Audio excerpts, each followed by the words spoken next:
Hey, what's going on? What's going on? Is your guy, man. I'm back. Today we talking about counting calories. Should I be counting calories or nah? Let's talk a little bit about calories. Calories, another term for it is actually kilocalorie or kcal. Calories are units of heat. It's a way to measure heat in our food.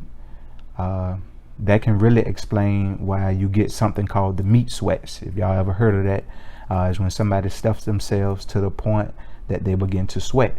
It's because of the heat units from the food. That's actually how they calculate calories as well, y'all. It's done in a lab. They put the food in a device. This device is called a bomb calorimeter. And in this little calorimeter is a tube that leads to a tub of water. So they begin to heat the food, and the heat deposited from the food makes the water bubble. So when the water starts to boil, that's the measure for the number of kilocalories or calories in our food. So the change in the water temperature is how they get it. That's how they get the calculation. So right here is a rough estimate of some of their calculations. You'll see it on the screen. Now, the reason that I bring this up, I bring it up for two reasons. One is that the only way to be truly sure of the number of calories we're consuming is to basically be in a lab setting. And not many of us have access to that type of equipment. So, it is inexact. We don't know, how many calories in it. So why drive yourself crazy trying to count them?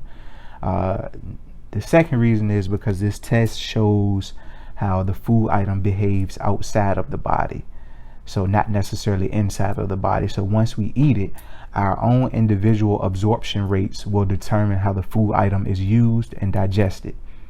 So if you go overboard and try to count every single calorie or every single macro, at some point it will become counterproductive, because there's so many factors that determines what happens within our bodies with this food. I mean, it's useless trying to figure it out. So you just got to do your best. Now, if you go overboard with this counting, it's going to make you socially awkward as well, because no one wants to be lectured all the time about what they should and shouldn't be doing, what they should and shouldn't be eating. That's what happens when you're too locked in on this calorie counting and things of that nature. You can alienate yourself. So, you try to project your life onto others, and that's not cool.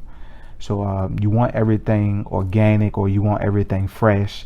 That's that type of obsessive behavior over food. It can cause you to lose your sense of self. And at that point, fitness has become harmful. It's mentally draining. So a way to avoid counting calories is to go with a well-balanced diet in which you're eating various colors of fruits, spices, and veggies. Those rainbows, baby. Eat those rainbows. You're getting in those lean proteins, you're staying hydrated and well rested. Think of it this way. If you're on an intermittent fasting, right, and your window is from 11 to 8, you eat a handful of cashews at 11 o'clock and you drink a bottle of water. You eat a banana and a Nutri-Grain bar at 1 and you drink some water. You eat a small side salad of some sort and you drink a smoothie at 2:30. At 4 o'clock, you eat an apple and you drink some water. At 5, you eat a handful of walnuts. At 7, you eat your meal, which is 2 pieces of boneless, skinless salmon topped with some scampi shrimp, with a side of broccoli and some quinoa. Ooh, boy, that's hidden. That's a good meal.